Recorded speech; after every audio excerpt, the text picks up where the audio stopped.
আসসালামু আলাইকুম। সুপ্রিয় শিক্ষার্থীরা, তোমরা কেমন আছো? আশা করি সবাই ভালো আছো। বর্তমানে বাংলাদেশ সরকারের মাননীয় প্রধানমন্ত্রীর নির্দেশক্রমে এই করোনা পরিস্থিতির জন্য অনলাইন ক্লাসের ব্যবস্থা নেওয়া হইয়াছে, আর যার কারণে এই আয়োজন। আর এই আয়োজনে তোমাদেরকে স্বাগত জানাচ্ছি। প্রথমে আমার পরিচয় দিয়ে নিচ্ছি। আমি শাহজাদা মারুফ, প্রভাষক তথ্য ও যোগাযোগ প্রযুক্তি, সরকারি জিল্লুর রহমান মহিলা কলেজ, ভৈরব, কিশোরগঞ্জ। আমি তোমাদের তথ্য প্রযুক্তি বইটা পড়াবো। আর তথ্য প্রযুক্তি বই পড়ানোর আগে বা পড়া শুরু করার আগে তোমাদের উদ্দেশ্যে বলে দিচ্ছি, কারণ অনেকে হয়তো বই কিনোনি। যারা বই কিনোনি তাদের উদ্দেশ্যে আমি এখানে বলে দিচ্ছি, তথ্য প্রযুক্তি যে বইগুলো কিনতে পারো তোমরা। বাজারে অনেক বই পাওয়া যায়, বাজারে অনেক বই আছে। তার ভিতরে 3-4টি বইয়ের নাম আমি বলে দিচ্ছি। আসলে যেহেতু বিষয়টির নাম তথ্য যোগাযোগ প্রযুক্তি, এখানে প্রথম যে লেখকের নাম লিখলাম সেটা হচ্ছে মাহবুবুর রহমান, 2 নম্বরে প্রকাশ কুমার দাস, 3 নম্বরে আছে এজেডের আসাদুজ্জামান মোহাম্মদ মাসুদ রানা, 4 নম্বরে আছে প্রকৌশলী মুজিবুর রহমান। তবে এই 4টা বইয়ের মধ্যে আমি মূলত আসলে মাহবুবুর রহমানের বইটাই ফলো করব। কাজেই তোমরা যদি এই বইটি কিনো তাহলে হয়তো তোমাদের জন্য তথ্য প্রযুক্তি বিষয়টা তোমাদের জন্য অনেক সহজ হয়ে যাবে। আমার সাথে তোমাদের সমন্বয়টা সুন্দর হবে।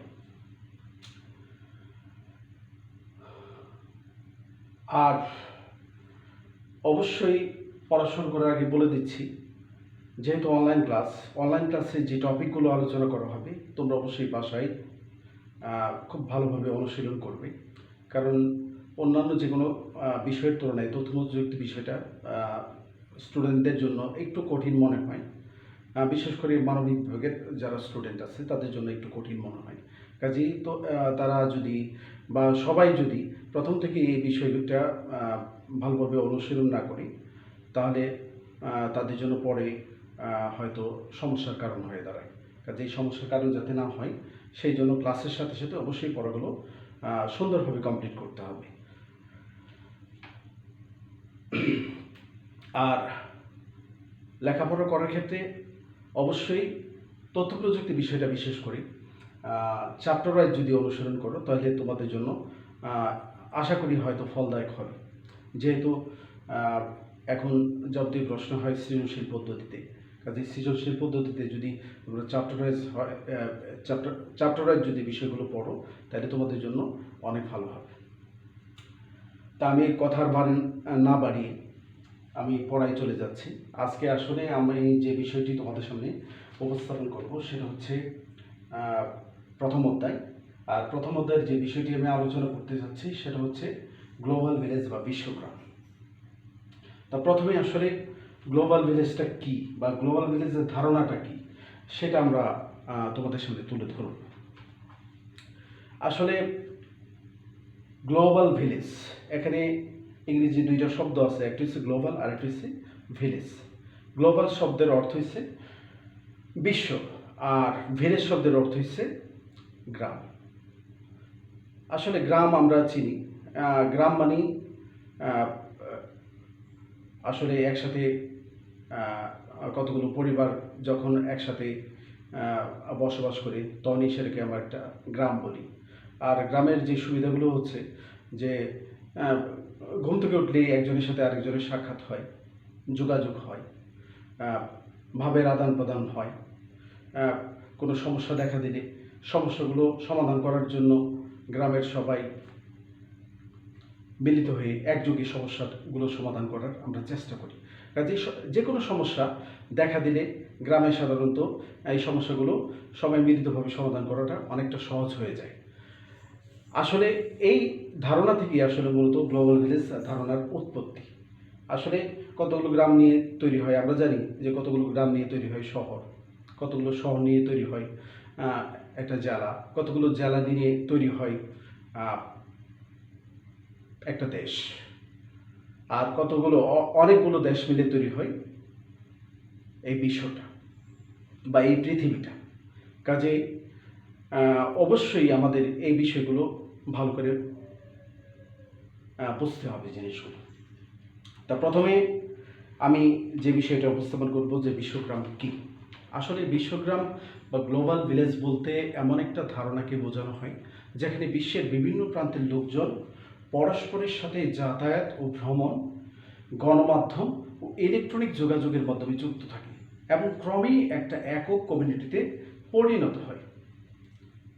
বিভিন্ন ধরনের মিডিয়া, বিশেষ করে ওয়ার্ল্ড ওয়াইড ওয়েবের ব্যাপক ব্যবহার ও প্রভাবের কারণে আজ বিশ্বের কোনো এক দেশের কোনো এক প্রান্তের লোকজন অন্য প্রান্তের অন্য কোনো দেশের লোকের সাথে খুব সহজেই যোগাযোগ করতে পারছে।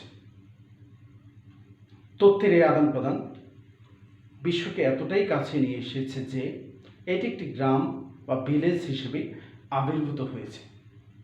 যেমন আমরা একটা উদাহরণের সাহায্যে বিষয়টা তোমাদের বোঝাতে পারি। যেমন বাংলাদেশে অবস্থানকারী যে কোনো ব্যক্তি কানাডায় বা আমেরিকায় অবস্থানকারী কোনো ব্যক্তির সাথে তাৎক্ষণিকভাবে অনলাইনে যোগাযোগ করতে পারে। আর অনলাইনে যোগাযোগের ক্ষেত্রে যে বিষয়গুলো গুরুত্বপূর্ণ ভূমিকা পালন করে থাকে সেগুলো হচ্ছে telephone, television, computer, internet, Messenger, email. আমরা বিভিন্ন ধরনের সোশ্যাল মিডিয়া সহ আরও কিছু ইলেকট্রনিক মাধ্যম আছে যেগুলো আমরা আসলে এই দূরত্বের ব্যবধানটি বোঝানোর ক্ষেত্রে গুরুত্বপূর্ণ ভূমিকা হিসেবে, সহায়ক ভূমিকা হিসেবে আসলে অবদান রাখছে। বিশ্বগ্রাম বা গ্লোবাল ভিলেজে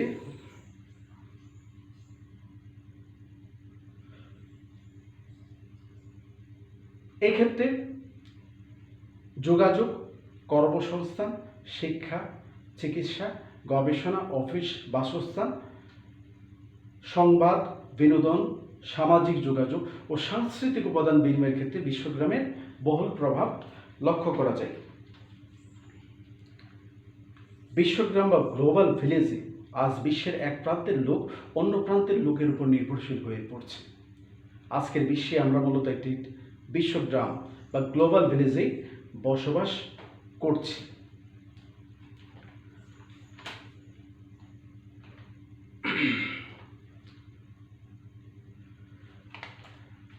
আর এই বিশ্বগ্রাম এই ধারণাটার প্রথম যিনি উদ্ভাবন করেছিলেন তিনি হচ্ছেন কানাডার টরন্টো বিশ্ববিদ্যালয়ের ইংরেজি বিভাগের অধ্যাপক ও বিখ্যাত দার্শনিক হার্বার্ট মার্শাল ম্যাকলুহান। 1962 সালে তার the Gutenberg Galaxy the making of typographic man নামক গ্রন্থে সর্বপ্রথম গ্লোবাল ভিলেজের ধারণা প্রদান করেন।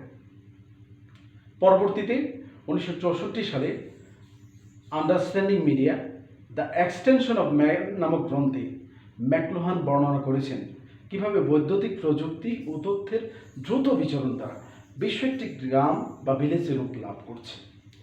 তার অন্তর্দৃষ্টি সে সময় ছিল যুগান্তকারী, যেখানে তিনি গ্লোবাল ভিলেজকে একটি ইলেকট্রনিক নার্ভাস সিস্টেম হিসেবে অবহিত করেছিলেন এবং এটি যে পৃথিবী নামক গ্রহটিকে দ্রুতই সমন্বিত করবে সেটি বুঝিয়েছিলেন।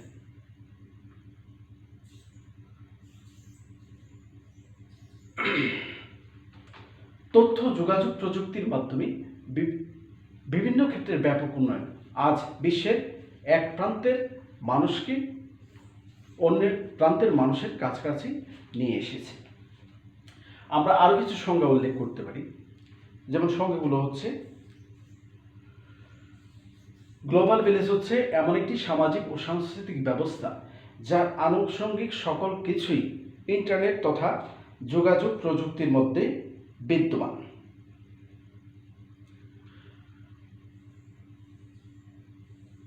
EUDictionary.com অনুযায়ী গ্লোবাল ভিলেজ হচ্ছে দ্য গ্লোবাল ভিলেজ ইজ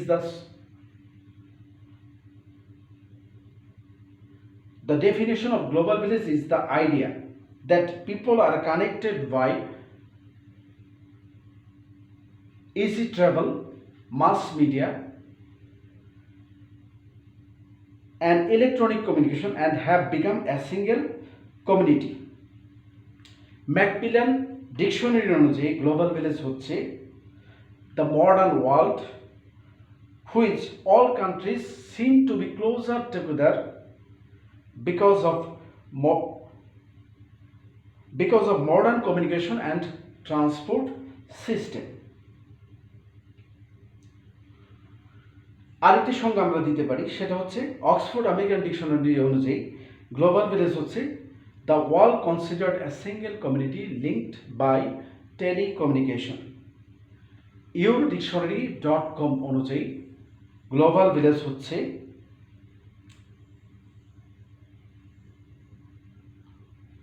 উইকিপিডিয়ার উদ্ধৃত অনুযায়ী গ্লোবাল ভিলেজ হচ্ছে the global village is the sociological and cultural structure.